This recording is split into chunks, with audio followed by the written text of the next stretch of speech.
La suite logique après, quand est-ce qu'un jeu devient vraiment important pour toi? À mon sens, c'est qu'est-ce qui fait qu'un jeu devient une légende à quelque part, qui persiste à travers le temps, qui continue, que ce jeu-là va faire qu'il ne vieillit pas. Hein, on y joue 10 ans, 15 ans, 20 ans après. J'ai le goût de voir votre idée, de savoir ce que vous en pensez, mais je vais y aller de mon côté à moi pour vous donner un peu ce que mon expérience, mon vécu, puis je suis curieux de savoir ce que vous pensez. Donc, je vais commencer par le jeu, je vais aller du plus vieux au plus récent, donc en termes d'années de création, Rumicube.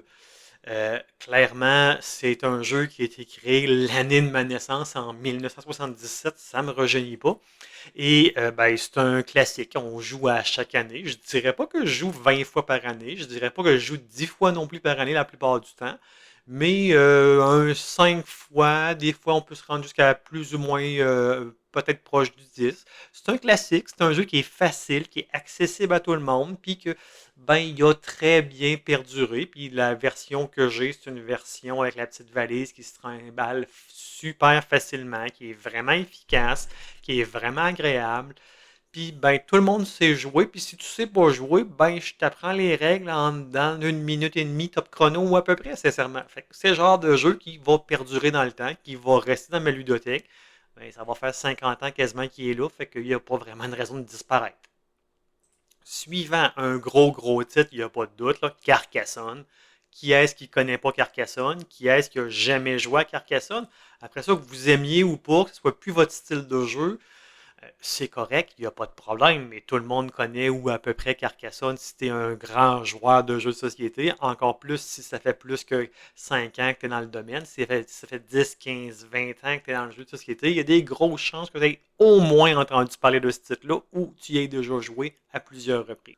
Personnellement, une centaine de parties de jouer depuis mes débuts, c'est le jeu qui a fait que j'ai recommencé à vraiment jouer à du jeu de société il y a un petit peu plus de 5 ans.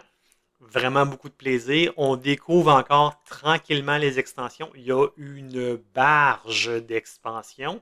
D'ailleurs, si je regarde ce que Board Game Geek me dit, il y en a vraiment beaucoup.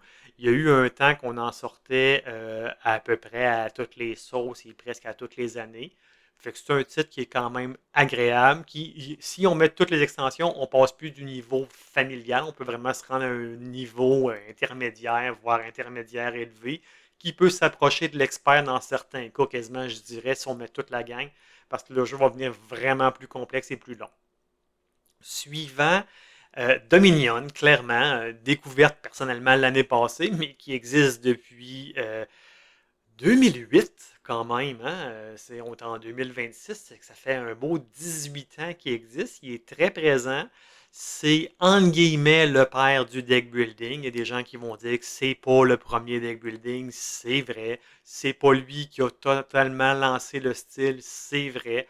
Mais c'est quand même lui, à mon sens, en ayant checké dans l'histoire et ce que j'ai vu, puis pour beaucoup de gens, qui a commercialisé au grand public et rendu facilement abordable ce style de jeu-là.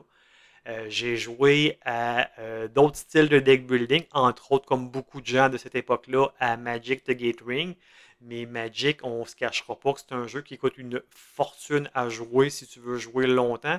Dominion, tu achètes une boîte de base et tu peux jouer 100 games, c'est ce que j'ai fait, et tu ne seras pas écœuré de jouer.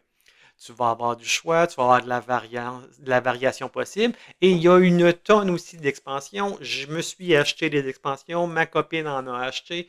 On a joué à quelques-unes de ces expansions. Il nous en reste au bas mot 4 ou 5 encore à regarder. On a encore vraiment beaucoup d'heures de plaisir devant nous. Qu'est-ce qui vous a fait découvrir le deck building de votre côté? Avez-vous découvert le deck building? Est-ce que c'est une mécanique que vous aimez? Suivant son bon année, je pense que c'est, à mon sens, le jeu presque idéal pour découvrir le placement ouvrier, qui est l'âge de pierre, Stone Age 2008, qui a été créé. Je dis pourquoi presque idéal? Ben, c'est un bon jeu. Il y a vraiment une belle découverte, mais j'ai longtemps aimé faire découvrir les gens avec Little Town, qui est, à mon sens, plus abordable un petit peu et qui rajoute une touche de placement de tuiles dans le placement d'ouvriers, tandis que lui, il y a du placement d'ouvriers avec une gestion de rivière et les cartes.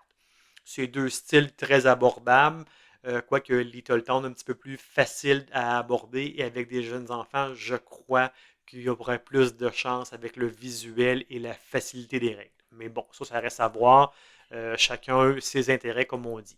Après ça, un autre gros titre, il y a pas de doute. Les Châteaux de Bourgogne, The Castle of Burgundy en 2011, qui est le placement d'ouvriers que j'ai capoté longtemps, longtemps, longtemps, longtemps, longtemps. Est-ce que j'ai dit que j'ai capoté longtemps? J'ai joué quand même vraiment beaucoup à ce jeu-là. L'édition anniversaire de 2019, si je ne me trompe pas, que j'ai principalement joué et c'est encore un énorme plaisir. C'est rare qu'il n'y a pas une semaine que j'ai eu une game qui est en cours sur Board Game Arena, BGA, et donc je joue à peu près à toutes les semaines ou à tout le moins à tous les mois. Titre suivant, Five Tribe, les Djinns de Nakala, qui est quand même un beau jeu de mandala, si je ne me trompe pas pour la mécanique. Je m'excuse si je fais une erreur de prononciation ou de terme. C'est le seul jeu que je joue dans ce style-là. Je ne l'ai pas acheté parce qu'il n'est pas donné puis on ne le trouve pas facilement à un prix ultra abordable. Mais sinon, il n'y a pas de doute que c'est un jeu que j'apprécie vraiment. Je joue quand même une fois de temps en temps. Puis je pense qu'un jeu de 2014, c'est clairement... on est à 12 ans, c'est un classique. Il n'a pas vieilli, à mon sens, ce jeu-là. Je vais nommer un autre jeu de 2014 qui, à mon sens, a vieilli, Patchwork, parce qu'on a réinventé le concept une tonne et une tonne de fois. Personnellement, il a été dans ma ludothèque, j'y ai joué 15 parties et il est parti pour d'autres cieux. Je sais que pour certaines autres personnes, ça reste un imbattable encore et un incontournable. Seven Wonder Duel 2015, le jeu que je préconise sans l'ombre d'aucun doute quand on joue à deux joueurs. Un jeu de 2015 qui est vraiment agréable, qui prend pas beaucoup de place, qui est super facile à transporter. Les règles s'apprennent quand même aisément, mais si on rajoute les extensions, moi personnellement, je joue tout le temps avec Panthéon et je ne joue plus jamais sans. Le jeu devient vraiment un autre niveau, puis il y a encore d'autres expansions qui peuvent rajouter encore plus de qualité et d'intérêt à ce jeu-là. Je considère que c'est rendu un incontournable. C'est un jeu qui ne vieillit pas à mon sens. Raider of the North Sea, les pillards de la mer 2015 aussi. Clairement, c'est un beau jeu. J'aime beaucoup la twist de tu prends un meeple pour aller faire une action et où est-ce que tu t'en vas placer ton action? Tu vas récolter un autre meeple qui potentiellement va être d'une autre couleur, qui va te débloquer des actions disponibles dans d'autres secteurs. Vraiment le fun. C'est une course pour faire le plus de points et avant qu'il n'y ait plus de X ou Y conditions. Si je ne me trompe pas, il y a trois conditions possibles pour la fin de partie. Je pense que c'est quand il y a plus de offrandes qu'on peut faire quand il reste juste les bâtiments d'en haut complètement. Je me rappelle plus si c'est des châteaux exactement là, qui en reste à peu près plus à conquérir. Et sinon, il y a une troisième condition. Il me semble aussi que j'ai un blanc, mais en tout cas, c'est un jeu qui est vraiment très agréable, qui joue très bien. Et ben là, ben, visiblement, je suis dû pour y rejouer parce que je me rappelle pas de toutes les règles de fin de victoire. Azul 2017. C'est un classique. C'est facile d'accès, c'est agréable. J'aime bien. Je suis rendu à 88 parties. J'ai découvert un autre Azul que Isabelle possède qui est. C'est-tu les pavillons? Je ne suis pas certain à 100%. Azul. Oui, je fais une recherche en même temps que je vous parle. C'est-tu pas drôle? Hein? Stan Stained Glass of Sintra, c'est-tu celui-là? Ouais, c'est ça. Les pavillons de Sintra, qui fait vraiment la job. J'ai pas joué énormément, mais j'apprécie beaucoup la variante qui rend que le jeu est plus différent, un petit peu plus compliqué à réfléchir à certains points. Mais c'est un beau jeu qui, avec le Azul de base, ne vieillit pas. Il y a eu des réimplantations et des variantes qui ont été créées qui rendent le jeu vraiment intéressant, à mon sens. Subterra 2017, tu veux un jeu de survie qui est pas facile, qui est accessible à tout le monde, ou presque. Je pense sincèrement que c'est un bon jeu. Tu veux t'amuser vraiment, tu y joues avec des blacklights et tu vas avoir une ambiance du tonnerre. Sinon, tu peux y jouer tout simplement avec des chandelles ou un éclairage tamisé pour avoir vraiment un petit sentiment un peu plus de c'est sombre, c'est pas évident. C'est un beau jeu, j'aime vraiment. C'est un jeu qui n'a pas vieilli à mon sens non plus. On approche de la fin en termes d'années. On arrive avec Dice Hospital qui est de 2018, 48 parties de jouer. J'ai adoré ce jeu-là, j'adore ce jeu-là. J'hésite encore un petit peu à me fournir les dernières extensions qu'il y a, parce que j'ai aucune extension encore en ce moment. Pourquoi? Parce qu'elles ne sont pas données la plupart du temps. On les trouve rarement en spécial ou en vente. Donc, de deux choses l'une, soit qu'il n'y en a pas beaucoup sur le marché, soit que les gens l'apprécient beaucoup et qu'ils ne les revendent pas. Mais ça ne serait sans doute pas tardé que je succombe un jour ou l'autre, quoique cette année, j'ai quand même quelques bons jeux que je me suis achetés qui vont être à jouer. Avant-dernier jeu, Dice Settler 2018 aussi, qui est un bon jeu de placement, pas du tout de placement, je m'excuse, un bon jeu de conquête de territoire, Area Majority, qui, avec les extensions, doit être vraiment meilleur, mais n'est pas trouvable nulle part, la foutue extension. Et le jeu à plusieurs est vraiment agréable. Et le dernier de ma liste, L'île des chats, Isle of Cat 2019, qui est un beau jeu, qui est un placement de chats sur un bateau en forme de polyomino avec un draft de cartes.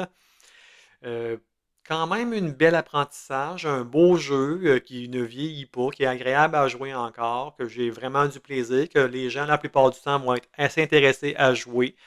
Donc, je viens de faire le tour des titres qui, à mon sens, sont des jeux qui ne vieillissent pas. Je suis curieux de savoir vos jeux à vous, que vous considérez comme des jeux qui ne vieillissent pas, c'est quoi? Qu'est-ce qui fait que pour vous, un jeu ne vieillit pas?